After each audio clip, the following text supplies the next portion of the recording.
Hey, in this video, I'm going to give you two types of annual goals you can set for yourself. They're going to make sure you have a great year of Jiu-Jitsu and you maximize your skill development. And I'm going to warn you against a third type of goal that's very common that you should really avoid at all costs. So now, why should you listen to me? Well, I've been running a Jiu-Jitsu academy for over 20 years. I have a lot of experience teaching and coaching. My students are very successful in competition. I'm a successful competitor myself. I'm a seven-time Masters World Champion. I have other guys that train with me who are Masters World Champions. So I think I have some good information for you. So let's get started.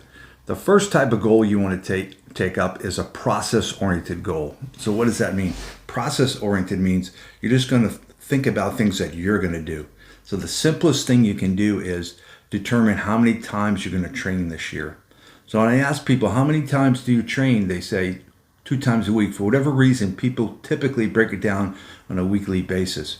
But I would advise you look at it on an annual basis. So if you're used to going twice a week, pick a goal of 100 times for the year.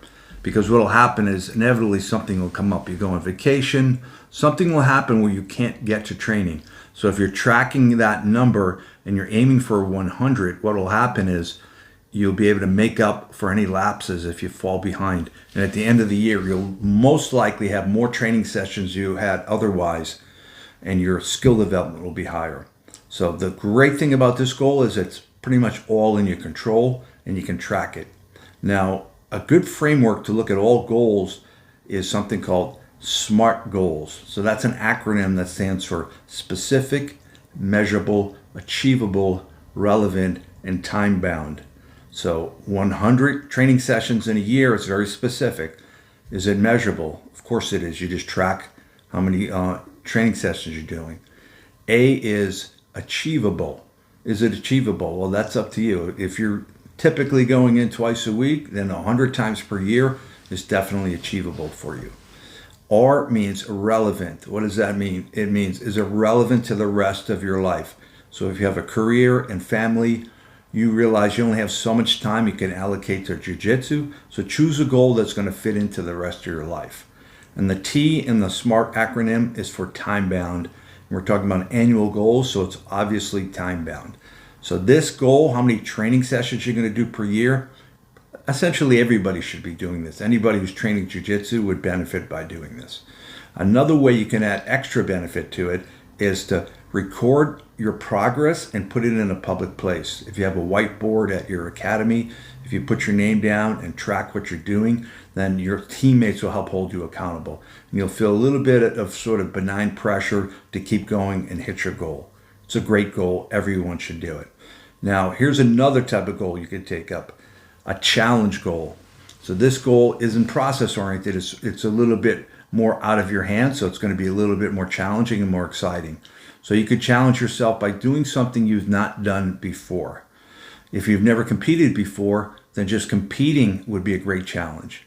And if you choose competing as your challenge goal, I would say don't just compete once, maybe compete like 4 times throughout the year, because that'll take the pressure off each time you go to compete. If you know you're going to do 4 times per year, no matter what your results are, you're more likely to follow through and you'll feel less psychological pressure when you go to compete. You could change the formats that you're competing in. So if you've never competed in sub-only, or you could do a sub-only 15-minute match or no time limit match, who knows? But if you take a different format and compete in that, and you've never competed in it before, it's going to stimulate your skill development. And it's going to sharpen your focus because you want to be ready for this challenge.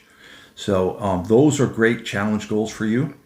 Or you could even enter a big tournament. You could go compete at Worlds or Pans, something like this.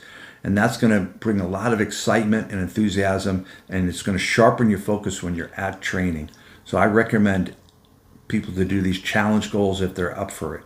You know, it's a little bit more pressure, but you're going to get a lot of benefit from it. Another type of challenge goal you could do is the number of competition wins that you're going to have in a given year. So I've had a couple students do this over the years. 2 years ago, my son did it. He wanted to hit his personal record for number of wins he had in a year, and he ended up having an amazing year. He won, I think, something like 75 matches. He won his division at No-Gi Worlds, brown belt division. So he became a world champion or Masters world champion. He's Master 1. So he ended up having an amazing year because he set out on that goal. And what it does is that if you're trying to maximize the number of wins in a year, what happens is you have to compete a lot. And if you compete a lot, you're going to get better. The other thing is it focuses you just on the wins, not the losses, not the medals. So if you do happen to lose a match, you just forget about it. It has nothing to do with your goal. You just got to go out there and compete more. And when you're competing, if you're focused on winning, you tend to have a better performance. If you're afraid to lose and that's your attitude and your focus when you go to compete, it's going to hurt your performance. You're probably not going to perform as well. So that is a great challenge goal to take. I had a student last year who wanted to have 48 competition wins for the year, and he just made it by the end of the year. He had an amazing year. He ended up getting promoted to purple belt at the end of the year, and his skill just went up dramatically in the year. But again, if you're going to choose one of these number of wins for the year, remember it has to be achievable. So choose something that's achievable, and it's relevant, that fits into your life. But that's really a great goal to go after that's going to really turbocharge your skill development. Now, I mentioned that there's one goal you should not take up for your annual goal, and that's to get belt promoted. So that's a very common goal a lot of people have. The problem is it's completely out of your hands. It's up to your instructor to promote you. And, if you get promoted, you'll be happy. That's great. If you don't get promoted, maybe you'll get discouraged. Maybe you'll get disgruntled. Maybe some other student will get promoted and you won't. And that may irritate you. So just forget about the promotions for now. Just focus on your skill development. If you get good enough, the promotions will come. You'll get your belt. So I would say do not put that down as your annual goal. Now do me a favor, write in the comments what your annual goals are for this year.